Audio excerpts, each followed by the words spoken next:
D&D journey of the 5th edition. Join our various gaming groups as we play the 5th edition of Dungeons & Dragons. And maybe just hang out and chat about gaming in general. Sit back and enjoy the show.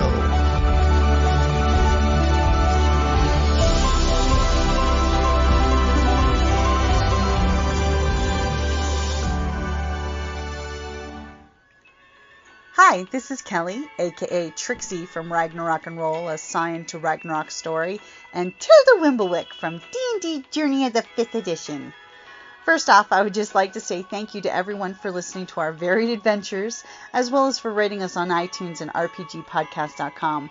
If you haven't rated us yet, we would greatly appreciate it if you could.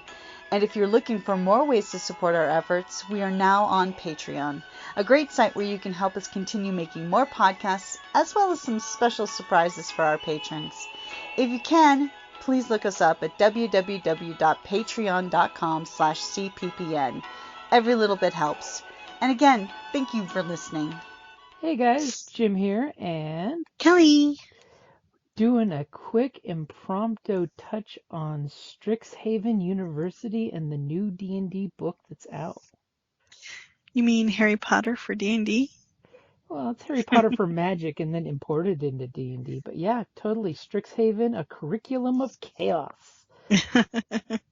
Come on, I thought that the source book name alone would make you giggle. No, I do. I actually, the book is actually really quite lovely and it's interesting.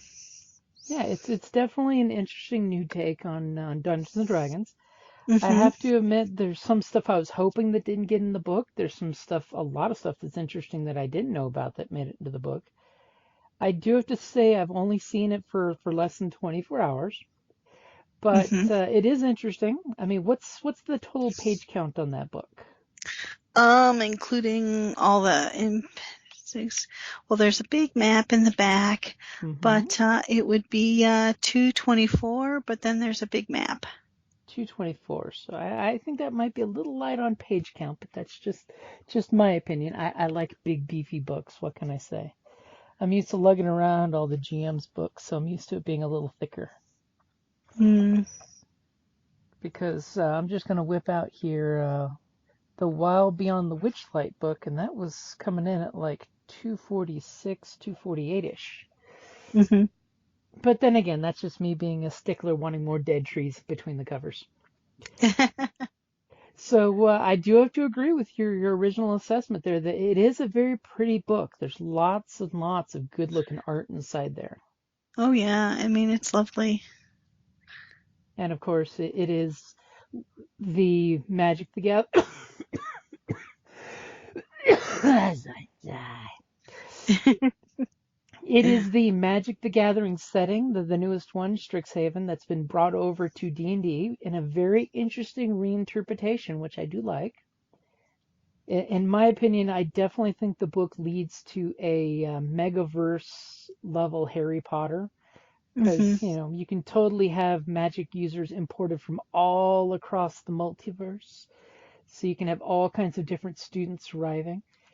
The book is about 2/3 campaign. I know you haven't gotten to it, but they have literally year 1 through 4 as a student. So you can literally walk in as Harry Potter with your owl. Oh, and speaking of owl, there's a new owl race. Owl race! The Owlin! They're, Owlin. They're really cool. They are an uber cool race. I totally expect to see a lot more people wanting to play them even in regular D&D. But the adventure is cool that it can lead characters from level 1 on up. You have, I'm going to throw out the backgrounds and feats together because they kind of like go hand in hand. The backgrounds, there's basically backgrounds for each of the 5 classes of university. And by taking those, it unlocks new spell options for different spellcasters and non-spellcasters alike. You could totally have a fighter or rogue go to Strixhaven University. Totally could be that muggle going to, or maybe a half-blood going to the school and picking up magic along the way. But by taking the background, You automatically start with some spells and access to different spell trees, which is nice because it means that you were a good Uber student and you read all the prerequisite reading materials before going to class. And the 2 feats, basically the feat will let you at basically like level 4 do the same thing as the background would do if you didn't take the school related background, which is nice. And if you take that feat for your class, at the next option, which of course would be level 8 or 12 for your feats, you could then take the mascot feat, which lets you cast Find Familiar, which lets you summon the familiar for your different classes. Yeah, because each of the colleges has their own mascot. Mm-hmm. So let's go through a real quick touch on the basics here. So the school itself is centered around the Biblioplex, which is just fun to say, Biblioplex, which is the Great Library of Strixhaven. Yep. Kind of the center of the university where things can happen. Well, the whole world is set up like a wheel, and the spoke, or the hub, is the biblioplex and the center area, and the colleges form the spokes and wheels. Because each one of the university's spokes are founded by one of the dragons that came into existence when this reality popped open. Mm-hmm. And it is cool because since it is based on Magic the Gathering, 2 conflicting colors make each one of those dragons, and they're named after universities. So you have this really conflicting like white and green, red and blue, black and white, which can make for some really cool dichotomies, Well, actually, each of the whole entire university is founded on opposing dichotomies. You can't, if you have black, you have to have white. If you have right, you have to have wrong. Life, death, everything, which I thought was very interesting. Although if I was really a student, it might be very confusing because it's basically, here are your choices, you pick. So you don't get 1 guidance counselor, you get 2 guidance counselors, and each one are directly opposed. You've got your Merlin and your Morgana as your two guidance counselors. Exactly. And then you get to pick, and guess which answer is right? Whichever one you pick. So it does allow you, growth, and you can build your character. You can tweak it however you want, so to speak. So even if you pick a college, that doesn't mean you can't take classes or something in the other colleges. It's just, so, or you could go the opposite approach and only take classes in your college. See? 2 opposing viewpoints. Yep. Both are correct. Because that's what college is about, is learning and growing your boundaries, not restricting yourself. So, of course, let's go over the different colleges. So first, I'm going to pick the Silverquill, because that's the first one on my list here, which is the, to quote the Inkmancer, which is just messy. We agree that language is civilization's most powerful weapon. We argue over whether to use it to inspire our allies or shatter our enemies. Silverquill teaches the magic of rhetoric, poetry, oration, and writing, also called the College of Eloquence.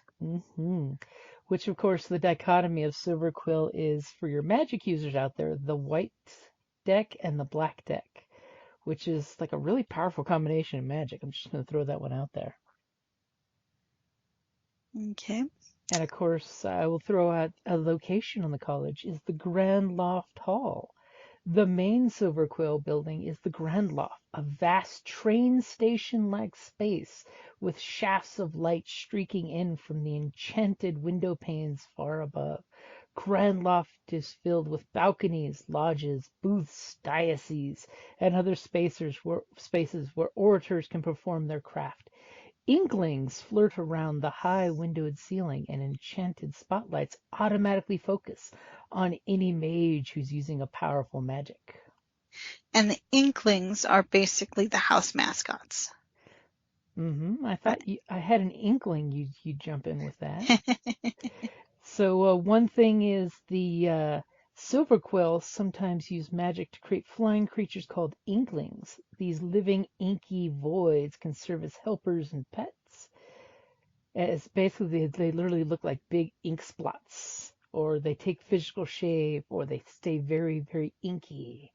But it is kind of cute that they use the written and the spoken word as weapons, so their mascot is a very amorphic, changeable little creature. Yeah. So if you had to make a character for Silverquill College, what character would that be? Well, see, now with Silverquill, you could go Bard, or you could go, you could do, I mean, you can technically work any one of them out to be it. Mm-hmm. I mean, heck, Ranger in the Silverquill College basically attaches poems to the shafts, or each one is engraved with a poem. Ooh. That poem makes that arrow do something specific. You know? I totally see a very Zen archer doing that. Exactly. You know, I mean, but this platform sort of allows you that freedom too. Well, I want to be in this one, but I kind of want to play this type of character. You can build it. You can. It's like, you know, that your craft, so to speak, you focus on creating, you know, these little things, attaching them, you know, and you could kind of do it to, I guess, any class. Mm-hmm. But, I don't know. Of course, Bard I would see either Silverquill, you know, especially if they're the like the College of Lore, or even you could put these guys in the the prismatic. Hold on, I'm getting the name wrong. Are you take the Prismari College? Yes, the Prismari College, where, you know, art with magic, elemental magic specifically. See, I was thinking one of two paths to take with the Silverquill, because Bard is good, but it's more the skull storyteller Bard angle. You know, Exactly. as opposed to the storytelling Bard, it would be the story writing Bard. But the ones you know, who the just one that tells stories, not sing. The one that really would get me though is I would go with a wizard, and then make it like a lawyer almost. You know, they like to argue. You know, I'm embracing the goth look of the Silverquills, because a lot of them have this like goth mean kid gang group look going on, and I could totally see a lawyer Silverquill, like some high elf who's all hoity-toity, that the law is the law, you know, the very worst of lawful neutral. Yeah.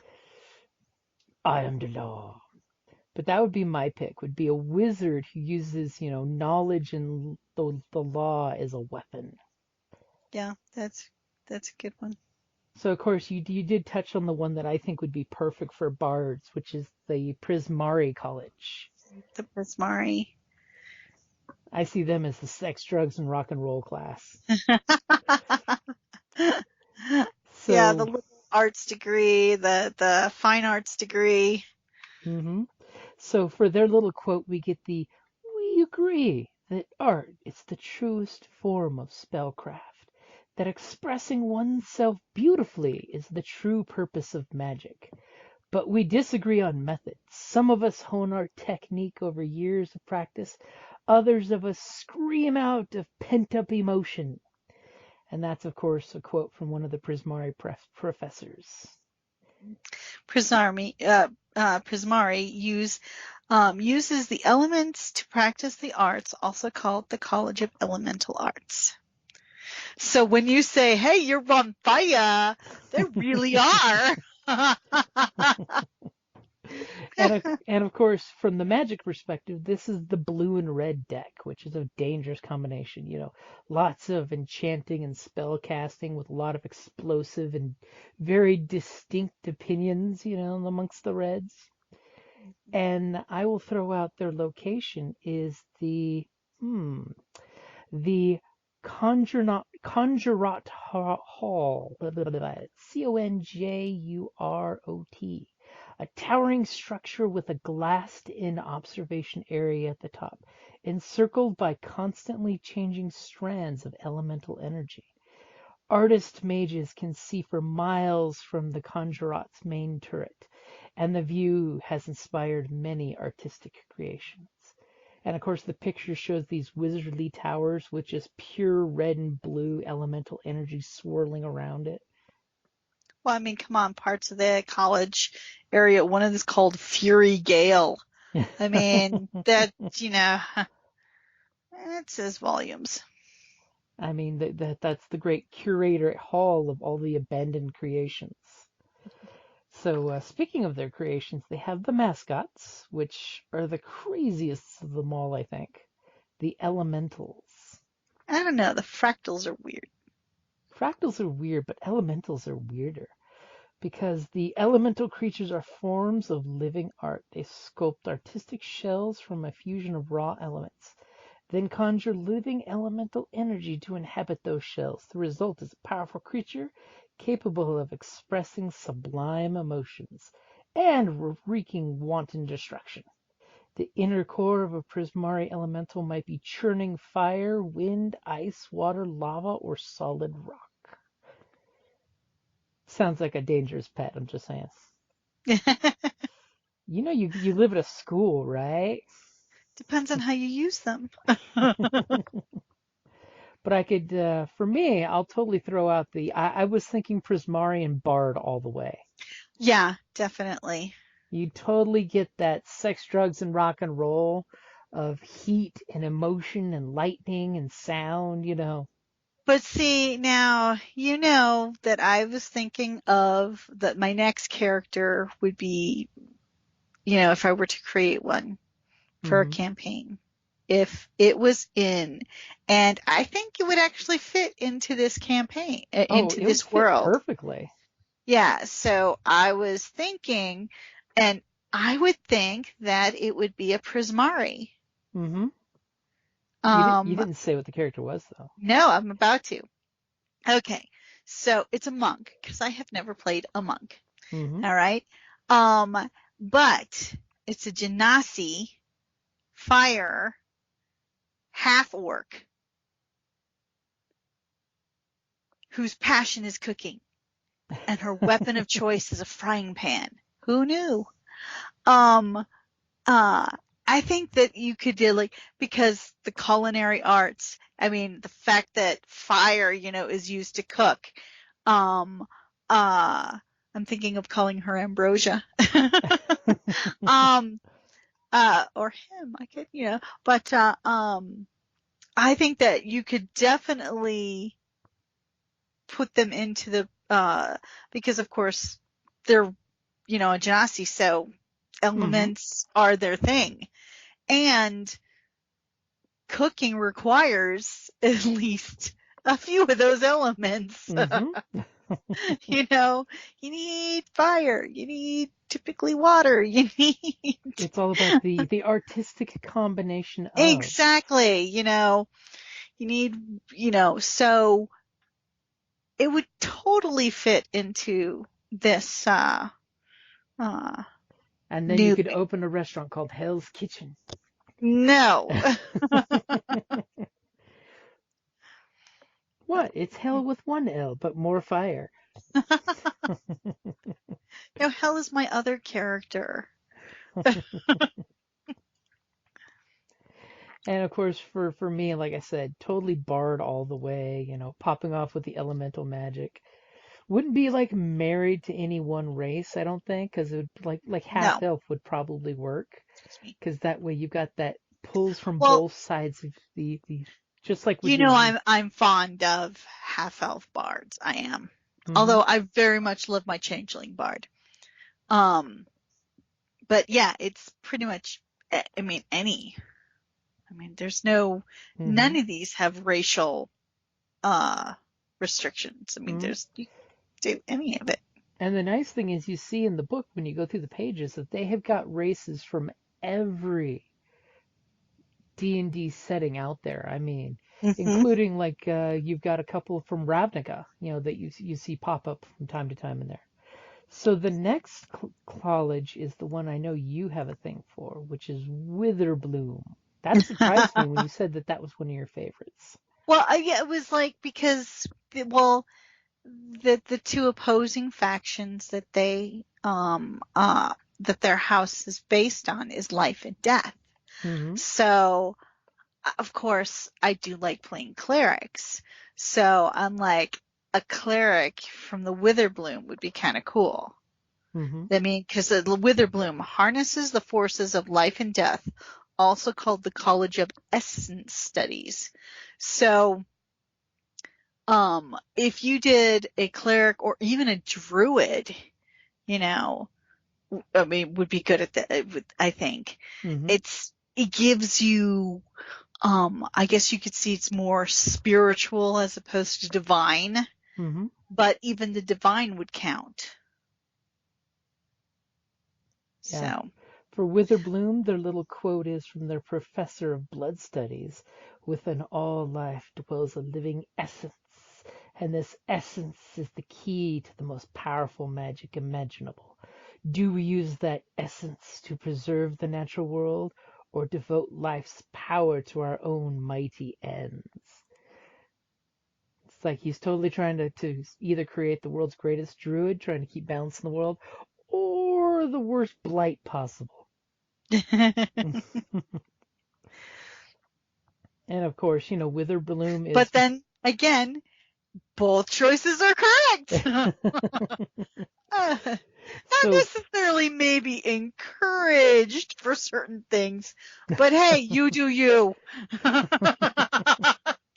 We may you have to stop you, but you do you. you do you, but expect others to do the same. Exactly. So, of course, when it comes to the Magic the Gathering aspect, it's actually my favorite color combination because this is actually the deck I used to play, which is the black-green deck. So you can have the forest stuff, the flying blocking spiders, and of course all the swamp stuff, all the good stuff. And speaking of swamp stuff, the Sledgemoor, the bayou area that encompasses the Witherbloom campus. Sledgemoor is known for a range of strange swamp beasts, undead animals, bats, crocodilian monsters, decomposing bayou striders, which I bet are probably big, mosquitoes, called trudges, and marsh-dwelling canine beasts called bogroffs. And it's Sedgemoor, not Sludgemoor. It's Sedgemoor, yep. Sedgemoor is an excellent place to find pests, herbs, spider silk, fungi, and other potential ingredients for potions and spells. And when they say pests, Kelly, what do they talk about? Oh, those nasty little worm mascots. Oh, they're Ew. cute. No, the worm from Labyrinth is cute. Hello. Yeah, but no, these are nasty little. Ew. They're basically little frog, lizard, or caterpillars, depending on the picture you're looking at. The caterpillars are nasty looking with freaking teeth and.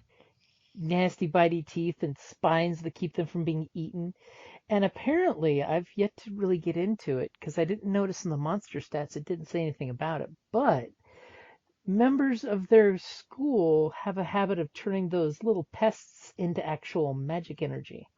They can basically sacrifice them for magic. That just seems very cruel. Well, that's the black deck of the school there. Yeah. So what class character would you make to join Witherbloom? It would either be a druid or a cleric.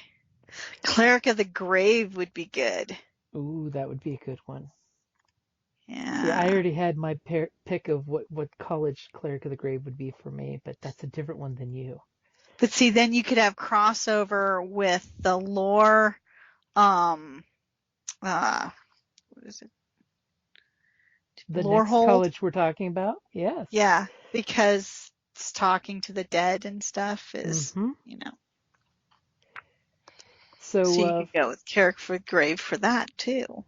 for me, for Witherbloom, I would probably go either Ranger. That way you're embracing the life and death as being a ranger, keeping Druid of balance. Spores.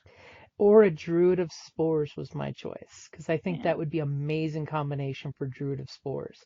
Because the specialization would give you access to more necromancy stuff, on top of the Druid of Spores having their ability to raise their fungus zombies. You. And speaking of the next college, Lorehold. We differ on what history teaches us. Is time a chaotic dance of coincidences and conflicts, or does civilization gradually progress towards an ordered ideal?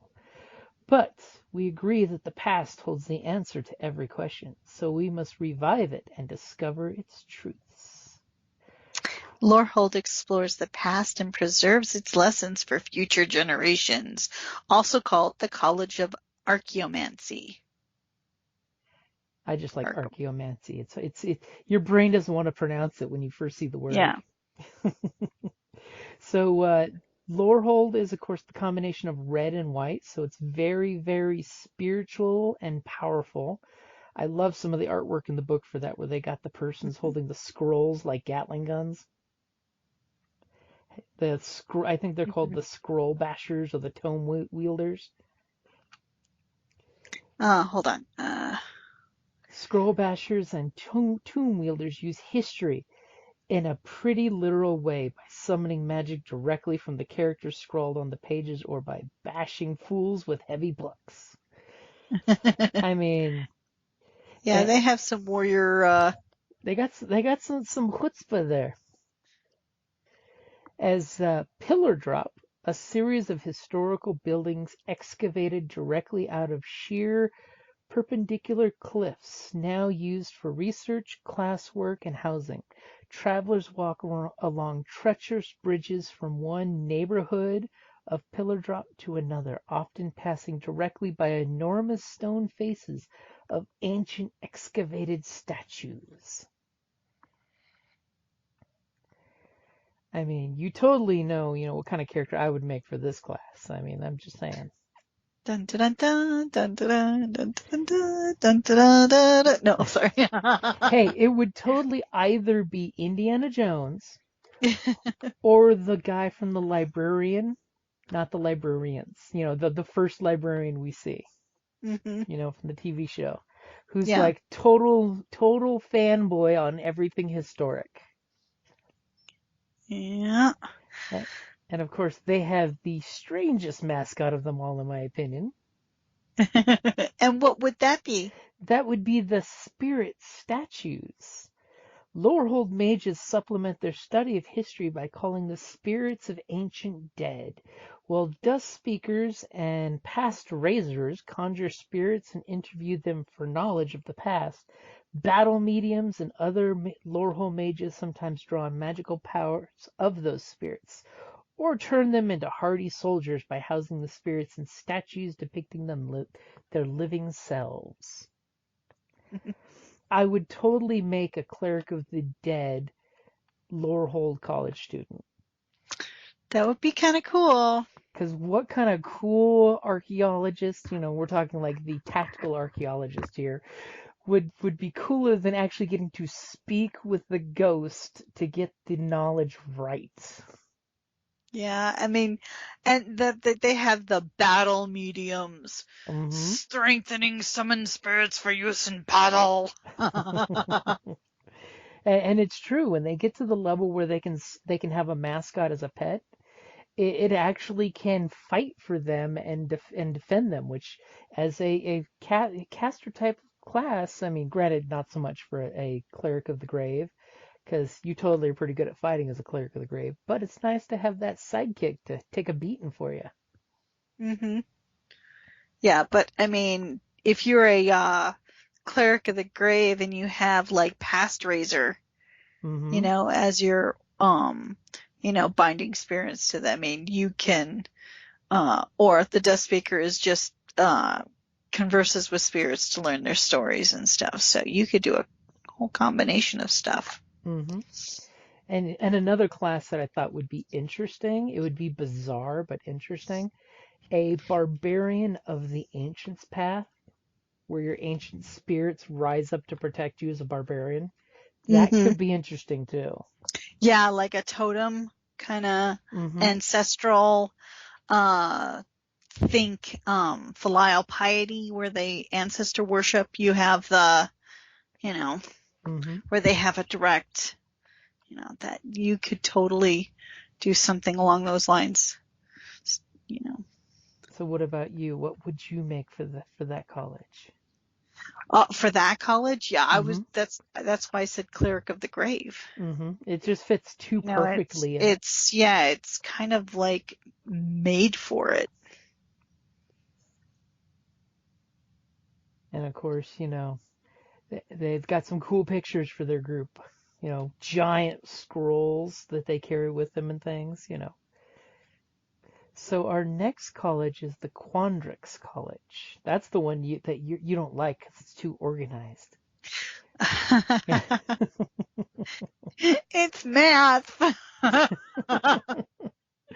So for Quandrix College, we disagree whether numbers exist out in the world or whether mathematics is a pure logical exercise that exists only in our minds.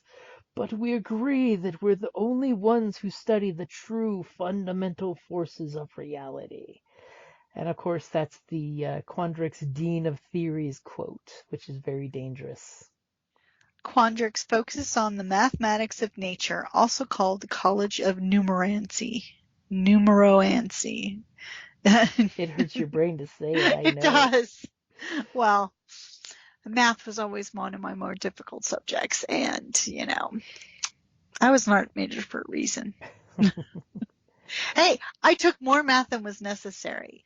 It's the only thing, that and philosophy were the only two subjects I did not so great in. And they But are I still made it into an academic fraternity. they are an interesting combination of green and blue decks, which is very interesting. I mean, don't get me wrong, it can make some cool stuff in Magic the Gathering, but it's interesting as the way they define it. So one of their locations is the Taurus Hall. The central hall of Quandrix campus lies at the end of a geometric series of walkways, ending in the ascending ramps to the towering building. Inside, Taurus Hall's architecture is mapped to an ever-changing three-dimensional grid that slowly changes and evolves over time. Some Quandrix professors insist that mage students shouldn't linger too long inside the hall, least its geometry Less. lest its geometry eventually turn itself inside out while they're still within it. That would be most unpleasant. That would suck. That would just flat out suck. And of course, what are their mascots, my dear? Oh, hold on. Actually, I forgot. Let me get to there.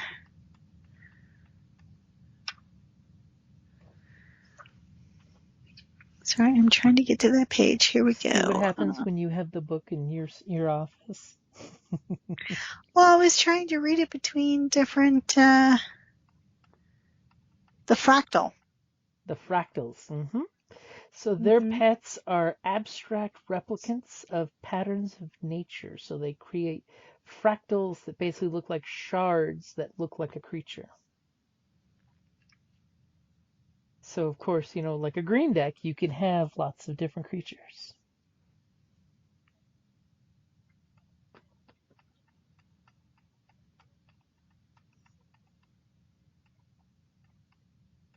And of course, I'm looking on my cheat sheet here, but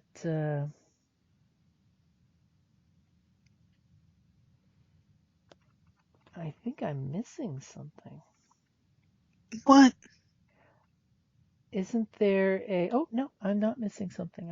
I had them in a different order than what I was saying on my notes. So one thing I will say about the book, I kind of touched on it, that 2/3 of it is the college adventure from year 1 to year 4.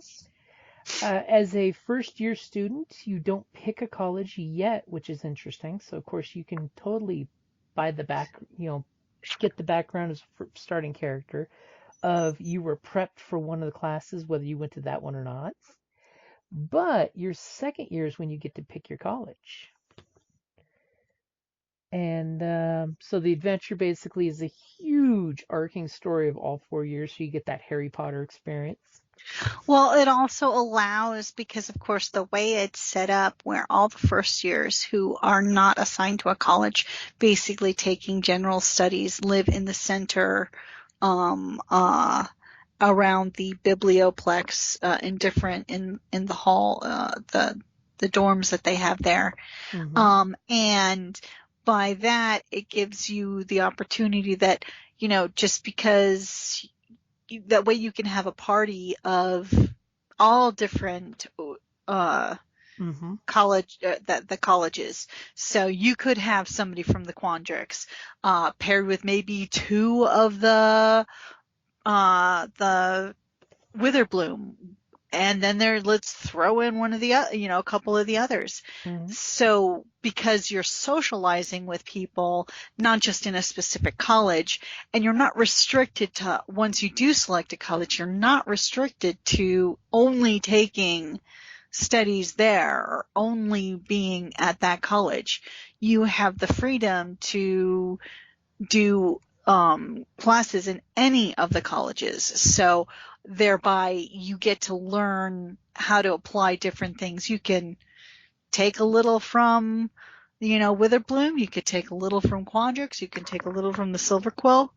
Mm-hmm. It all depends. Your character, your student, the student has the choice. And again, both choices are valid. Mm-hmm. Sample the different studies available, or focus specifically only on your college. Mm-hmm. Which basically is nice because it gives the character that you're playing the freedom to, when you find your character, just like the regular college experience, you're going there to find yourself. Mm-hmm. And you did touch on relationships, so I haven't been able to really read all of it yet. Because, like I said, we have had the Just book got less it. than 24 hours. The new model that they've got in there is they basically have finally introduced a D&D version of, like we've seen in a few other RPGs, of who is your friend, who is your foe. So they basically have more of a way to interact with NPCs, because of course they give you a lot of NPCs in the adventure as a GM, and that you can use as teachers, students, fellow students, rivals. It's literally like if you look at Harry Potter, it's all the different types of people you would meet in college, which are kind of really based on, in real life, all the different type of people you would meet in college. You're going to have the bullies, and you're going to have the cliques, and you're going to have the mean girls, and the quiet jocks, kids and the goth group. and they actually have sports in this. Oh, Speaking of jocks. Speaking of Quidditch, I mean, It's not Quidditch. It's not Quidditch. It's actually what they call Mage Tower. Mage Tower. Yep, Mage Tower is a competitive team sport played by mage students at Strixhaven. Each of the 5 colleges fields its own team and brings a mascot creature that also plays into the scoring rules. Basically, the mascot is the ball. It's capture the flag, where you try to steal the other school's mascot, which, by the way, I totally think those swamp kids have an advantage with their spiky, nasty, mean little because nobody wants to touch it. So the rules to Mage Tower, as I have them here in my notes, is 2 opposing teams. Because I have not gotten that far in the book. 2 opposing teams. Now, that is one problem I see, because in game, I see players wanting to play different classes. It's not going to be like Harry Potter, where the main characters are all Gryffindor. So in Mage Tower, it's just like when you saw Harry play Quidditch. It's if you're in opposite classes fighting, that could be cool because you could have a little PvP. I could totally see that happening. But two opposing teams in Strixhaven Stadium. Each team is composed of 5 mages plus one small mascot creature. Each team has a tall tower at their end of the stadium with their mascot atop of it. The goal is to score a point by stealing the opposing team's mascot and transporting it back to your own tower. Sounds like World of Warcraft. All magic that would harm a player, mascot, or spectator, or that would damage the stadium or basic rules in that way is nullified. So basically, your teachers will cast, counterspell. As soon as they see something that would, like, if somebody does fireball, counterspell. So that is an interesting aspect that the GM can just, nope, any spell they think is not cool, and just totally blame a teacher for counterspelling it. Otherwise, all magic is legal, subject to the review of the Mage Tower Referee Council. Because, of course, magic groups always have councils, not referees. Mm-hmm. The game lasts for 3 phases. Each phase lasts as long as it takes for the Mage Tower hourglass to empty, which is approximately 20 minutes. Sometimes the last few grains of sand in the hourglass take their sweet time to roll around and drop to the bottom. I sense shenanigans. And when time is called at the end of the third phase, the team with the most points wins. So, I mean, if you did have a group that they all picked the same college, that would be your team right there, and that could be interesting. Or even if, I would like it if my player group picked 2 colleges and they had to duel. That would just be fun. Entire game session of just putting the map out there and having them go after each other with a couple NPCs on their team. Yeah, what spells you're going to use? It's all about the Misty Step to get that extra running time. And speaking of spells... That would be Prismatic. Mm-hmm. And speaking of spells, there are 5 new spells in the book. I was hoping for a lot more since this was a magic school. Just saying. I'm going to throw that out there. But one of them is actually a really good speed spell. I haven't gotten to the spells, so I haven't gotten a chance to really read it, but there's a couple spells in there that people are already calling kind of OP. But the spells in the book, the 5 new spells, are available to a bunch of different classes. Like bards and wizards, of course, make out like bandits, but there's all the other classes except rangers and paladins got no new spells in the book. I make a sad face. I mean, because sometimes paladins do things besides smite. Yeah. And of course, also want to throw out there we got there is an additional free adventure on D&D Beyond. Basically, you get to be employees you get to be baristas at the local coffee shop at the college. It's kind of interesting. Basically, you all get put in charge for the day. It's a total travesty waiting to happen. In the center, in the bibliothèque. There's Fiery Jolt Cafe. That's its name. Fiery Jolt Cafe. Yep. So if you go to D&D Beyond, get the bonus mission just in case, because it's just funny. And they've got some interesting stuff that they've created for the school that makes perfect sense for the school. The back half of the book is a few different monsters that embrace the dichotomy of the world, which is nice because it adds more oomph to it. There is, of course, a big bad for the story, which makes perfect sense. Wait till you see him. You're going to like the artwork. I haven't gotten to that part yet. Sometimes I've joked already that he's the purple Nazgul. Yeah. The bad guys wear masks so you can't tell who they are. They're totally like not Death Eaters. Eaters? Death Eaters, that's the one. I always call them Death Dealers. Well, that too. Mm-hmm. They do that. So there's a secret faction that believes magic is for everybody, even though everybody here has magic, more or less. So they want to free the spells. But then again, a big part of the school is because the 5, creators at Strixhaven wanted to make sure that people didn't screw stuff up with learning magic. learn magic, do crazy shit with it, but don't screw up magic.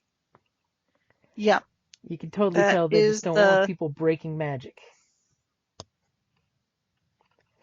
And I will throw a shout out there for if any GM's looking to run Strixhaven, I would definitely recommend that you pick up a copy of Candlekeep Mysteries from D&D, because what goes better with a magic school than a book full of adventures from 1 to 20 for a magic library? cool. Because Candlekeep Mysteries is good because each level range has a book that you need to find that's missing from the library. And that you could totally throw that in with at any range of this game. That magic book. You want to check it out. Somebody checked it out already. Go find them or the problem. Interlibrary loan. And of course it was funny. I was talking to somebody about this and they're just like, why would they have hidden books that shouldn't be checked out? I'm like, dude, it's a magic library. It's just like the in Game of Thrones, section. you have a restricted section because the knowledge has to be recorded for knowledge's sake. But you don't want anyone checking these books out, so they're chained to a booth somewhere. People don't realize, yes, the restricted knowledge, you don't just burn the book. You don't burn books.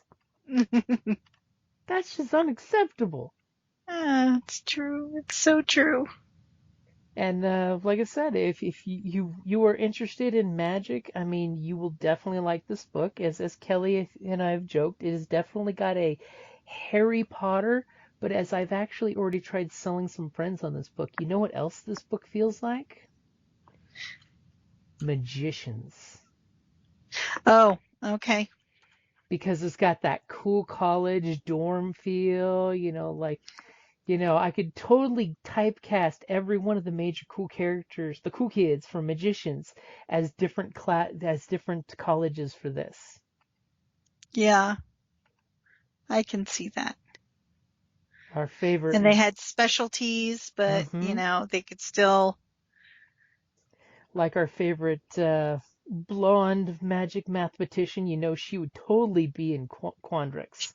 She would totally completely be in Quandrix. The magic theory. Yeah. What, Margot? Was it Margot? It's been so long. But I could totally see her Witherbloom. Witherbloom. Yep. But where would you put Elliot? Elliot would totally be a Silverquill. Yeah, because that's what I was thinking. He's eloquent and he dresses well. Quentin, no. Would you Quentin, put him into... I would totally put him in Prismari. Because, he's a little crazy, a little sketchy, he's a little too artistic-y. Yeah, but he could also go Hold. He could do Lorehold too. Just not as good as his girlfriend. Just saying.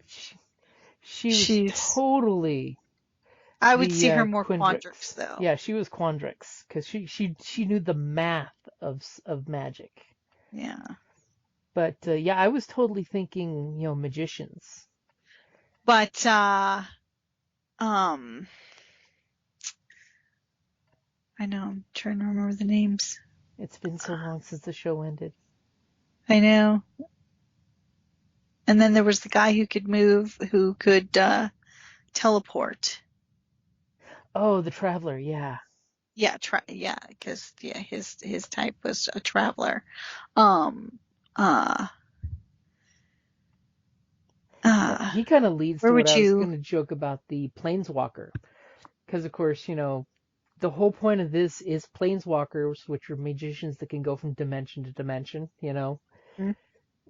Because we don't know what's out there in the actual land, even though I kind of read about the Archaics and the Star Archers and stuff.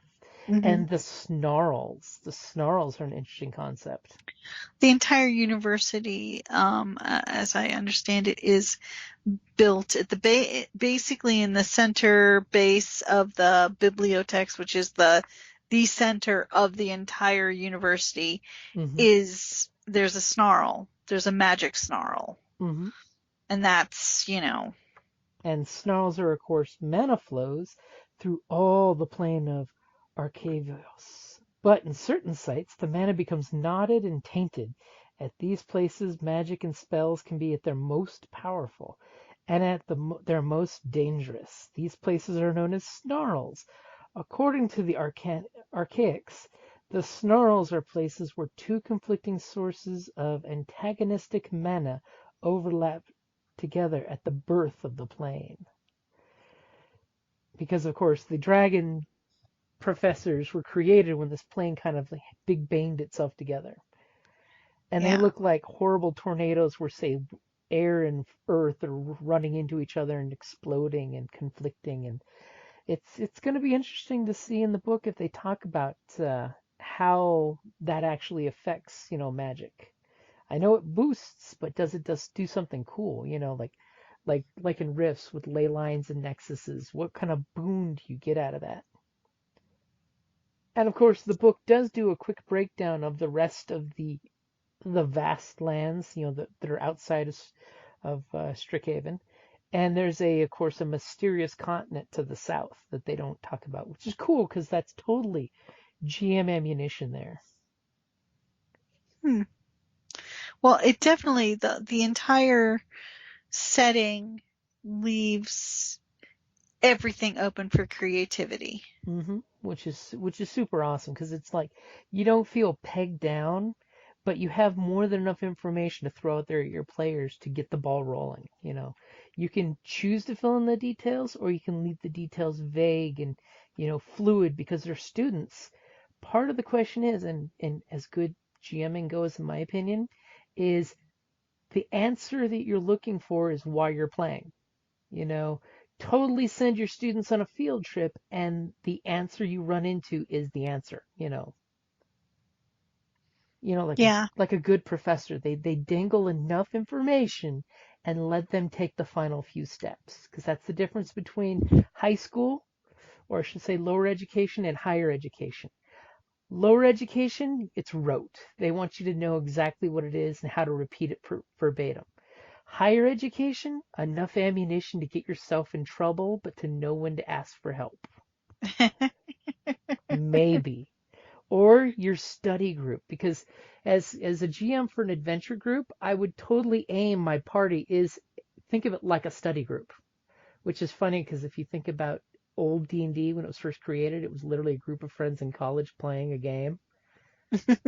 So it's funny how the D&D goes through D&D, now it goes to college, now it goes back to the original of your characters are a study group in college. How many college groups are going to be playing this?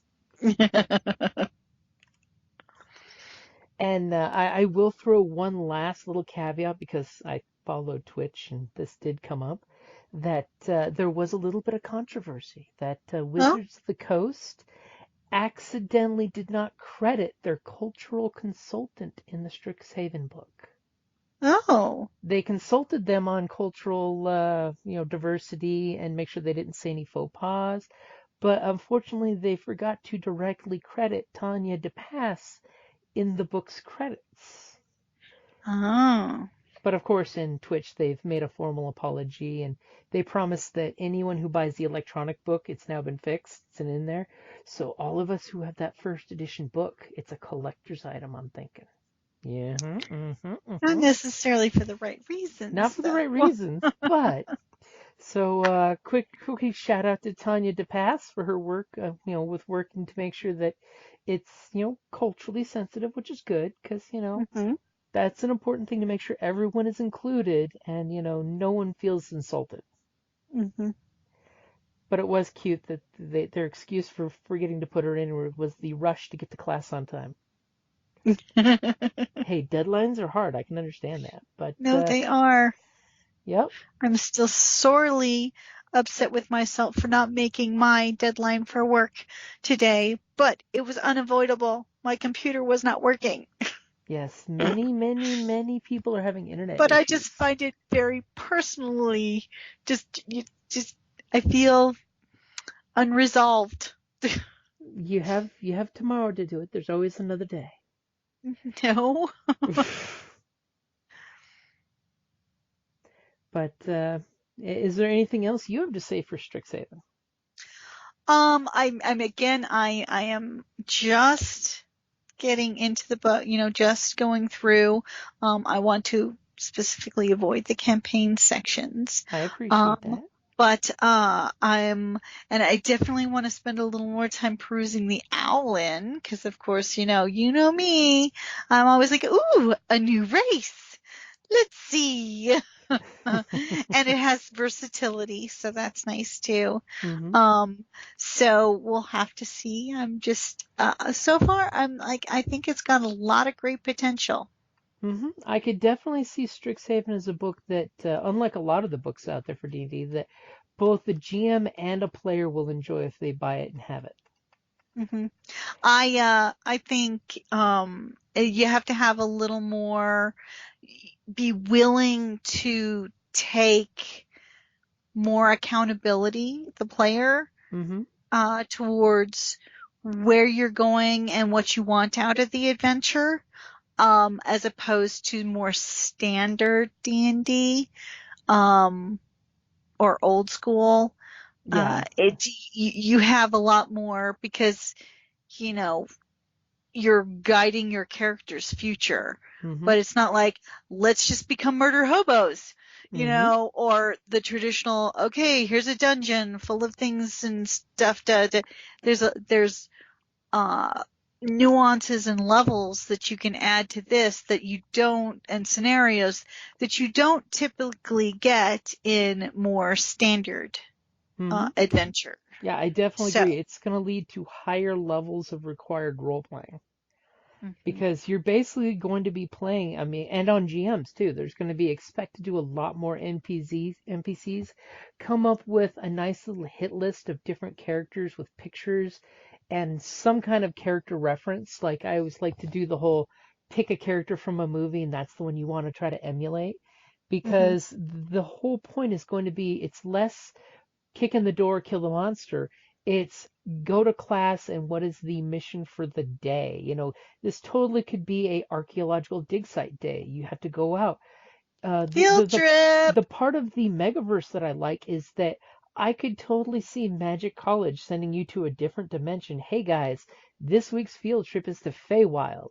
We're studying pixies. You know, it opens up that aspect on a adventure line that you could, totally go and say a professor knows a book is missing and it was last seen in this village. Go find it. And Mhm. you could introduce rewards from, like in Harry Potter, they kind of did this too, where something was done good by the students and the teachers give Well, rewards for when they do well. house That, points, yeah. yeah. Well, even not just house points, but look at like when one teacher would have a mission for the class, the top student gets an item, you know, my last potion of this or my last helmet of that. I could totally see those kind of rewards happening. Yeah. But I mean, and you can still do the typical Mm-hmm. scenarios. Like for example, okay, say you meet up with your college buddies at the Bows End Tavern in the central campus, Mm-hmm. you know, and all of a sudden those um that group of jerks that have been picking on you for your first year show up as well, and then they pick a fight. And okay, fine, let's take this into the back empty lot and duel it out. Mm-hmm. Totally have a West Side Story. And, yeah. So it's like you can still have those types of things. Oh, well, you know what? Turns out some sewers in one of the colleges or has like been overrun with some type of creature. Go in and clear them out, Mm-hmm. you know? Could totally be one of the teacher's new pets got loose, and it's now the class's field test to go get the item back, as it doesn't want to go back. Exactly. And And if you want, I mean, and another, aspect that this has, I think, that maybe not so much as a focus on the other ones is, say you have you're playing with children mm-hmm. or you're introducing kids or something, and you want it a little less violent, then yes, I'm going to go up and stab the, creature, be the murder hobo route. This, you give more opportunity to do alternate, well, I'm going to use Tasha's hideous laughter, and just so they can't cast, type of thing. That would It's be a not huge one for taking somebody out. Think about it. Yeah, so necessarily not lethal. So you could, so I think for people who are concerned about maybe the more violent aspects of, RPGs and, it doesn't have to be. You can make it, less violent if you want. I mean, that's totally a thing. And I think this setting lends itself well to, both philosophies. It definitely does. And then that's one that you can totally. The importance of this one is a strong, solid session 0. Make sure everyone is on par of what the overall arc is, but everyone needs to have like a mini arc of what they want their character to do, even if it's just to get a passing grade. And also, in the book, I haven't got a chance to check it, but in normal D&D, you know how you have your 10-day, things that you can do like carousing, betting, sports fighting. Yeah. They actually had some for the class, for your different class events that you can do.